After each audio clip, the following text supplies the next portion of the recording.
Bismillahirrahmanirrahim. Assalamualaikum warahmatullahi wabarakatuh. Bersua dalam berita perdana malam ini, saya Muhammad Noh Johari. Saya Umi Masitas Osman. Berita-berita utama malam ini.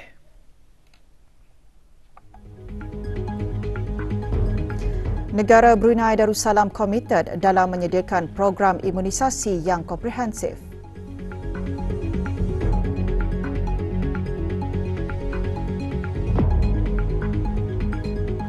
Permintaan bagi pendingin hawa dan kipas angin meningkat berikutan cuaca panas pada masa ini.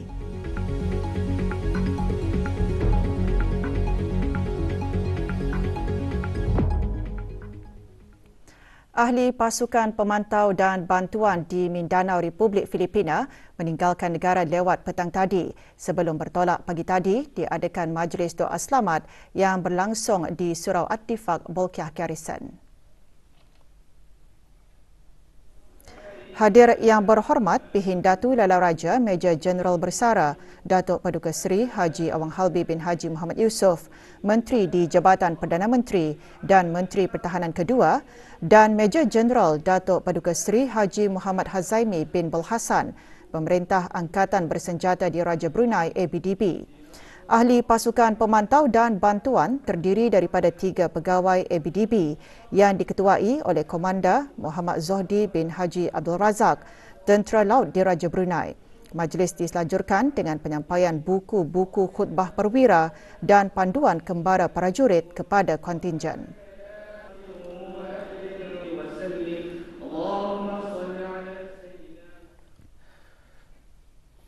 Imunisasi rutin adalah salah satu asas penjagaan kesihatan yang penting kerana ia merupakan titik permulaan bagi penjagaan kesihatan dari awal kehidupan kanak-kanak untuk menjalani kehidupan yang sihat.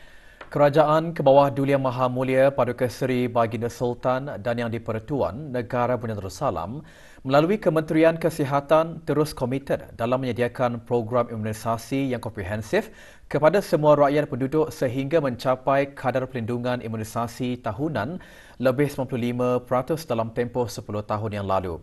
Perkara itu antara dikongsikan dalam Perutusan Menteri Kesihatan sempena Minggu Imunisasi Sedunia 2023.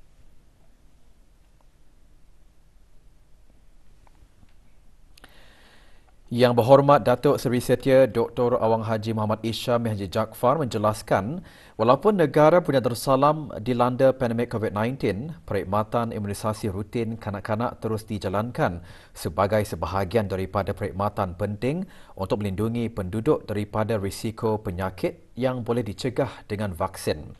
Vaksinasi untuk wanita mengandung dan golongan berisiko tinggi juga diberikan. Program vaksinasi kebangsaan COVID-19 yang dilaksanakan pada 3 April 2021 telah memberikan perlindungan tambahan terhadap jangkitan COVID-19 kepada rakyat dan penduduk di negara ini. Sehingga 31 Mac 2023, lebih 1 juta dos vaksin COVID-19 diberikan di seluruh negara. Oleh itu, kadar liputan vaksinasi COVID-19 di negara Brunei Darussalam kekal berada di tahap yang tinggi. Sambutan Minggu Imunisasi Sedunia tahun ini yang bertemakan The Big Catch Up diadakan pada 24 hingga 30 April 2023. Sebagai sokongan kepada tema tersebut, Kerajaan ke bawah Duli Yang Maha Mulia akan terus memainkan peranan dalam memastikan kesemua rakyat dan penduduk di setiap peringkat umur mendapat manfaat sepenuhnya daripada vaksin. Sambutan seumpamanya juga dihasrat dijadikan sebagai satu iltizam yang kuat dan berkesan agar setiap individu di negara ini untuk lebih menghargai kesihatan diri sendiri, lebih bertanggungjawab dalam memastikan pengambilan vaksin yang sepatutnya dan mencapai wawasan Brunei 2035 iaitu pencapaian kualiti hidup penduduk yang tinggi.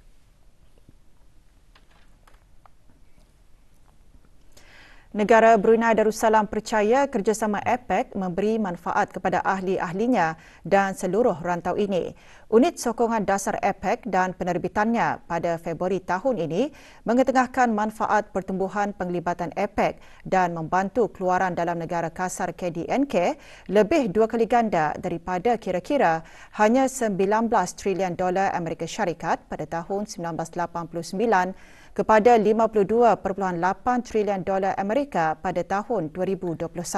Dalam ucap pertama semasa pembukaan sesi plenari Majlis Penasihat Perniagaan APEC 2023 Yang Berhormat Datuk Seri Setia Dr. Awang Haji Muhammad Amelia bin Abdullah, Menteri di Jabatan Perdana Menteri dan Menteri Kewangan dan Ekonomi kedua menegaskan jumlah perdagangan barang niaga APEC juga meningkat dengan lebih daripada 2/3 daripada perdagangan ini berlaku antara ekonomi-ekonomi ahli. Past decades in supporting the APEC process, Brunei Darussalam is fully behind the United States APEC chairmanship and support its priorities and emphasize in furthering the sustainability agenda. As we work on these collective aspirations, it would be remiss not to mention the very important contribution of the Council, who has been APEC's partner and the source of our inspiration in the journey. Plenari APEC merupakan sebahagian daripada program ekonomi Brunei yang dianjurkan oleh APEC dan ABEC Brunei Darussalam dengan kerjasama Kementerian Kewangan dan Ekonomi serta sektor-sektor awam dan swasta. Majlis berlangsung di The Empire Brunei.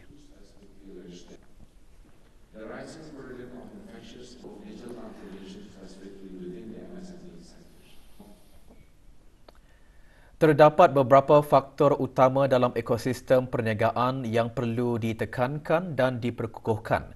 Salah satu faktor penting ialah mengenai kesaling hubungan dalam rantau kawasan pertubuhan ASEAN Timur, Brunei Darussalam, Indonesia, Malaysia, Filipina, BIM Piaga. Inisiatif-inisiatif untuk meningkatkan kesaling hubungan di antara negara-negara dalam dan luar rantau ini perlu dirancang dan dilaksanakan. Semasa ucap tama acara meja bulat perniagaan mengenai Borneo, Yang Berhormat Datuk Seri Setia Dr. Awang Haji Abdul Manaf bin Haji Matusin, Menteri Sumber-Sumber Utama dan Pelancongan, juga mengongsikan bagi negara Brunei Darussalam, inisiatif strategik tersebut telah dirancang dan dilaksanakan oleh agensi-agensi berkaitan dan sektor swasta seperti Kementerian Kewangan dan Ekonomi, Lembaga Kemajuan Ekonomi Brunei dan Muara Port Company Sendirian Berhad. By improving the connectivity, this will support and service businesses and trade volumes within and outside the Borneo Island that will be gradually increasing in numbers. In addition to sea connectivity, it is also vital for us to improve land and air connectivity. As prerequisites for a closer and integrated Borneo, we also need to strengthen people-to-people connectivity by promoting and increasing mobility within Borneo and connecting Borneo with the rest of the world. Acara meja bulat membentangkan Nusantara, Ibu Negara Baharu Indonesia dan pengenalan dagang Borneo. Di samping itu, pihak-pihak berkepentingan di Borneo sama-sama membincangkan pertumbuhan perdagangan rentas Borneo dan menarik pelaburan langsung asing. Acara meja bulat merupakan elemen program ekonomi Brunei.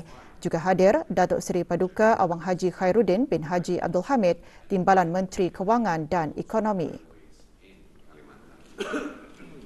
The island's complex landscape contribute to these challenges, as numerous areas lack.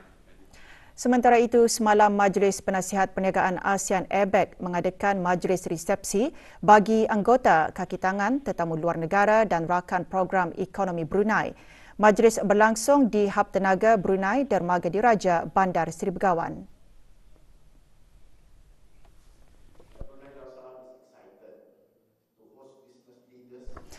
Yang Berhormat Datuk Seri Setia Dr. Awang Haji Abdul Manaf bin Haji Matusin, Menteri Sumber-Sumber Utama dan Pelancongan, dalam ucapannya berharap agar anggota ABEC, kaki tangan, tetamu luar negara dan rakan akan menikmati keindahan alam semula jadi, kepelbagaian dan kekayaan budaya serta perayaan Hari Raya Aidilfitri di negara Brunei Darussalam.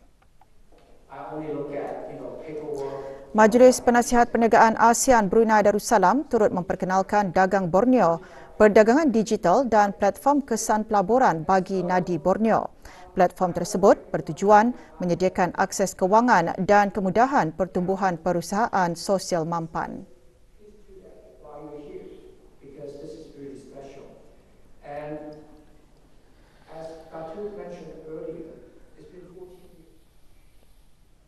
Dari perspektif keluaran dalam negara kasar KDNK, jurang digital akan menelan kos ekonomi global sebanyak $8.5 trilion Amerika Syarikat menjelang tahun 2030. Perkara tersebut dikongsikan oleh Donna Foley, pengarah syarikat teknologi Abodo yang berpangkalan di Ireland, memetik laporan oleh firma perunding pengurusan global Korn Ferry. Ketika ditemui pewarta RTB di luar perbincangan panel mengenai pertubuhan digital dan inklusif, semasa persidangan perniagaan Brunei, Donna Foley berkata adalah penting bagi kerajaan, pendidikan dan perniagaan serta industri untuk bekerjasama mengisi jurang berkenaan. Is first and foremost mapping what the skills gap is within a region, within a country. Once they've identified what the skills gaps are within an environment, they can then change the education system to meet those skills needs and enable business to actually adapt and change their reskilling program to meet those needs.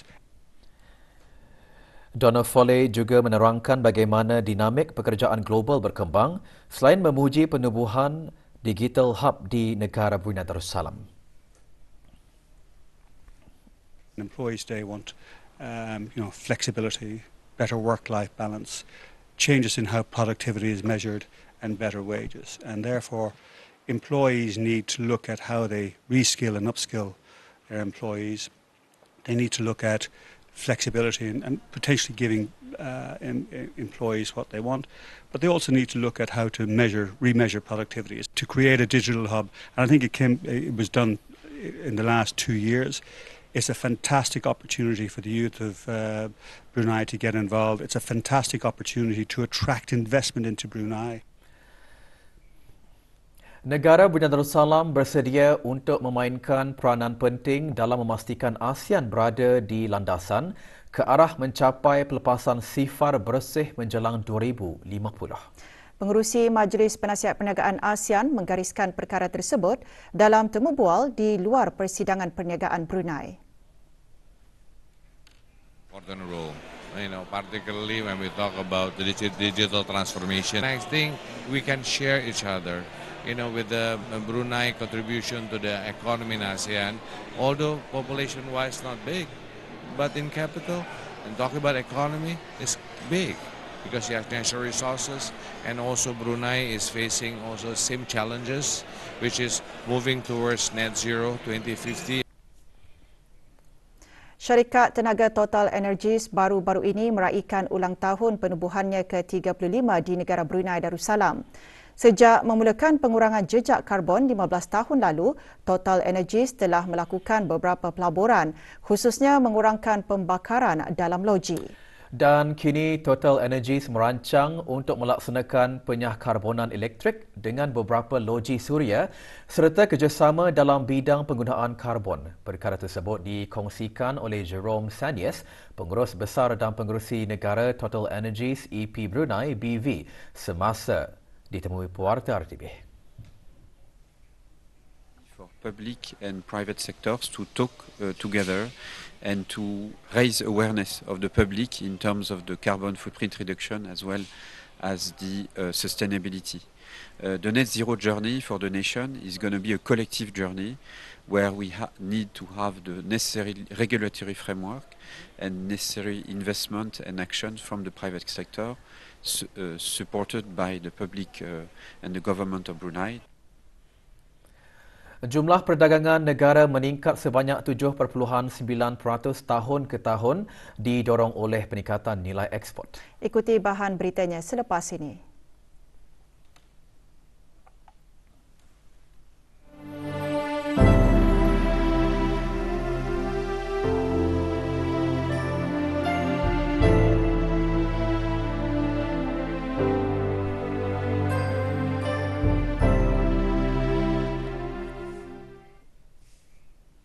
Jumlah perdagangan meningkat sebanyak 7.9% tahun ke tahun daripada 2,287.5 juta ringgit pada bulan Januari 2022 kepada 2,469 juta ringgit pada bulan Januari 2023. Peningkatan ini didorong oleh peningkatan nilai ekspor sebanyak 20.8% daripada 1,312.9 juta ringgit kepada 1,586.6 juta ringgit, terutamanya disebabkan oleh peningkatan ekspor bahan api galian. Peningkatan ekspor bahan api galian adalah didorong oleh peningkatan nilai ekspor gas cecair asli disebabkan oleh kenaikan harga ekspor dan juga kenaikan jumlah isi padu serta peningkatan nilai ekspor lain-lain produk petroleum terutamanya bahan api diesel otomotif. Jumlah nilai import menurun pada bulan Januari 2022 kepada 882.4 juta ringgit pada bulan Januari 2023. Terutamanya disebabkan oleh penurunan import bahan api galian. Dari segi komoditi ekspor, bahan api galian merupakan penyumbang utama ekspor diikuti dengan bahan kimia dan pelbagai barang keluaran kilang. 5 komoditi import utama pada bulan Januari 2023 adalah bahan api galian 66.0%, diikuti oleh jentera dan kelengkapan pengangkutan 12.3%. Makanan 9%, bahan kimia 4.4% dan barang-barang keluaran kilang 4%. Pasaran ekspor utama pada bulan Januari 2023 adalah Jepun 26%, diikuti oleh Australia 16.9% dan Singapura 14.9%. Komoditi ekspor terbesar ke Jepun, Australia dan Singapura adalah bahan api galian. Sumbangan terbesar rakan dagangan import adalah dari Malaysia, diikuti Emirat Arab Bersatu dan Republik Rakyat China dengan bahan api galian sebagai komoditi import terbesar. Sebanyak 63.2% import adalah digunakan sebagai barangan perantaraan bagi pemprosesan, diikuti oleh barangan modal bagi operasi perniagaan dan barangan penggunaan dan kegunaan isi rumah. Bagi perubahan bulan ke bulan berbanding bulan Disember 2022, jumlah perdagangan meningkat pada kadar minima iaitu 0.02% disebabkan oleh peningkatan jumlah ekspor. Walau bagaimanapun, ianya diimbangi oleh penurunan jumlah import. Peningkatan bulan ke bulan bagi jumlah ekspor adalah terutamanya disebabkan oleh peningkatan ekspor bahan kimia daripada industri petrokimia hiliran. Manakala penurunan bahan kimia adalah penyumbang utama kepada penurunan jumlah import. Sebanyak 95.1% jumlah perdagangan dihantar melalui pengangkutan laut. Ini diikuti oleh pengangkutan udara dan melalui darat. Laporan perangkaan perdagangan barangan antarabangsa bagi bulan Januari 2023 boleh didapati melalui laman sesawang JPES di deps.mofi.gov.bn. Majlis Perniagaan BIM Piaga BEBC Brunei menghoskan forum dua hala untuk menekankan kepentingan perdagangan, pelancongan dan pelaburan dalam mengukuhkan ekonomi serantau semasa era pasca COVID. Forum diadakan petang tadi di Bangunan Reka Bentuk dan Teknologi DE Anggrek Desa. Awang Daniel Leong, pemangku Ketua Eksekutif Lembaga Kemajuan Ekonomi Brunei BEDB dan DE menjelaskan sebagai faktor penting bagi mengembangkan pertubuhan ekonomi BEBC komited bekerjasama untuk meneroka dan mewujudkan peluang bermakna bagi masyarakat perniagaan negara ini dan rantau BIM Piaga secara amnya. Antara yang hadir pesuruhjaya tinggi dan duta-duta besar ke negara ini. Forum tersebut menyediakan platform bagi kerajaan perniagaan di antara negara peserta.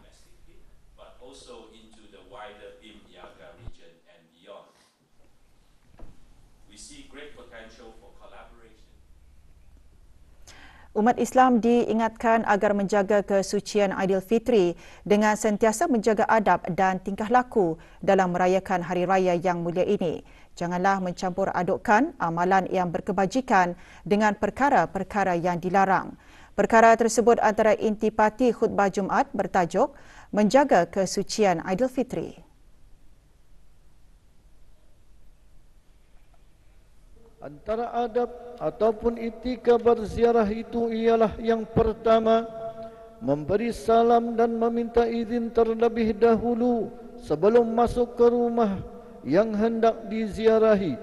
Yang kedua, mengetuk pintu atau membunyikan lucing rumah dengan perlahan sekira-kira boleh didengar oleh tuan rumah atau penghuni rumah. Yang ketiga, hendaklah memperkenalkan diri sebelum masuk. Yang keempat, sunat bagi orang yang berziarah meminta izin sebanyak 3 kali. Perlu diingat bagi mereka yang hendak pergi berziarah agar memilih masa atau waktu yang sesuai untuk berkunjung.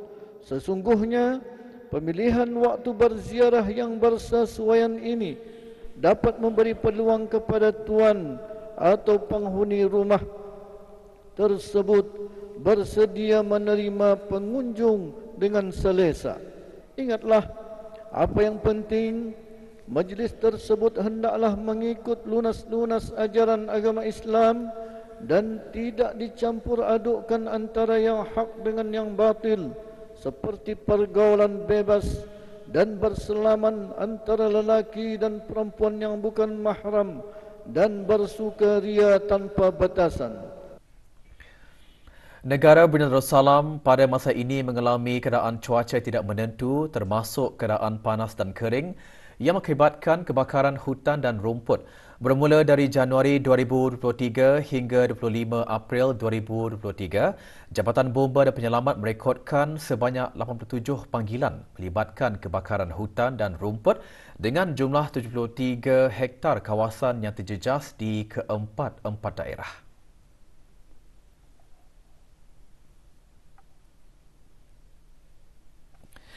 Pada 24 April lalu, sebanyak 4 buah jentera dan 27 anggota bomba dari Balai Bomba Rimba serta bantuan dari Balai Bomba Lambak Kanan dan Balai Bomba Unit Operasi Wanita dikejarkan ke insiden kebakaran hutan di Rancangan Perumahan Negara Kampung Rimba.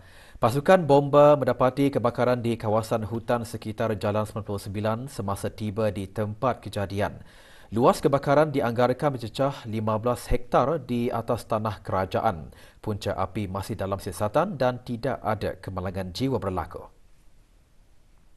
Jabatan Bomba dan Penyelamat menekankan kepada orang ramai agar elakkan dari melakukan pembakaran terbuka bagi tujuan membersihkan kawasan perumahan atau bertujuan untuk bercucuk tanam dan sebagainya. Orang ramai juga adalah disarankan untuk membantu memadam kebakaran hutan atau rumput yang kecil tanpa membahayakan diri sendiri. Bagi penggemar aktiviti berburu atau melakukan aktiviti riadah di dalam hutan, elakkan dari membuat nyalaan api dan pastikan bara-bara api dipadamkan sepenuhnya. Memastikan kawasan rumah mempunyai jarak keselamatan kebakaran sekurang-kurangnya 50 meter dari pokok atau hutan demi menjaga keselamatan.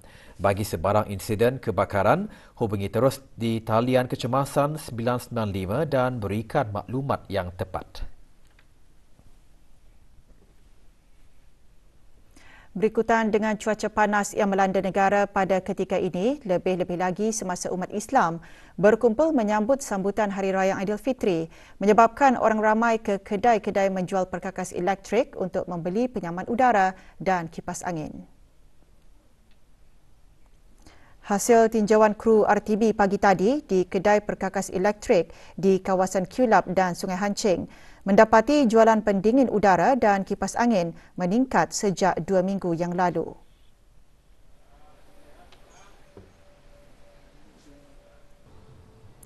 Menurut Jabatan Kaji Cuaca Brunei Darussalam, pada beberapa hari yang akan datang dijangka cerah dan panas di mana suhu udara diramalkan di antara 33 ke 36 darjah Celsius pada waktu siang dengan hujan berasingan berlaku sementara di kawasan pesisiran sekitar waktu tengah hari dan boleh merebak ke kawasan pesisiran pada waktu malam.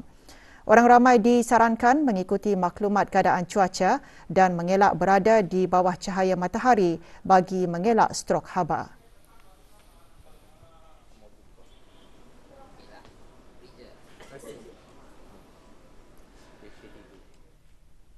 Seperti pada bulan Ramadan, bulan Syawal juga menjadi momentum yang tepat untuk melakukan sedekah.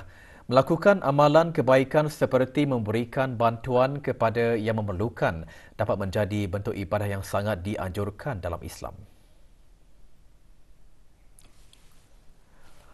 Syarikat Makan Ceriasnya Berhad terus menjalankan program Indahnya Bersedekah kepada orang ramai. Program adalah sebahagian daripada tanggungjawab syarikatnya yang memfokuskan kepada hubungan komuniti. Tujuan dan harapan kami ialah untuk memberikan impak positif kepada masyarakat dengan memberikan sumbangan makanan ini. Ia boleh membantu untuk mengekalkan rasa kemasyarakatan dan perpaduan di kalangan penduduk setempat. Pihak NGO memainkan peranan penting dalam masyarakat dengan menyediakan bantuan amal dan sokongan kepada pelbagai tujuan dan komuniti dengan kepakaran sumber untuk mengenal pasti mereka yang memerlukan bantuan.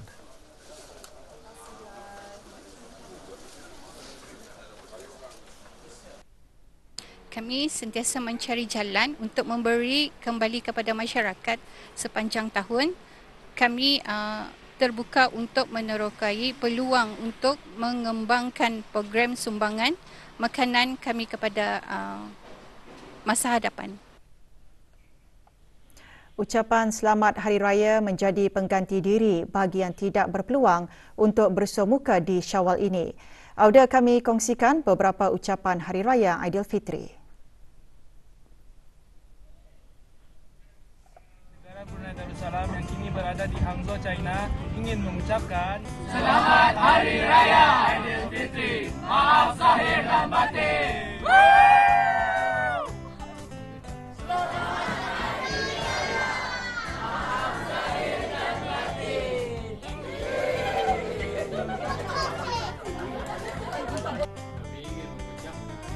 Selamat Hari Raya Aidilfitri.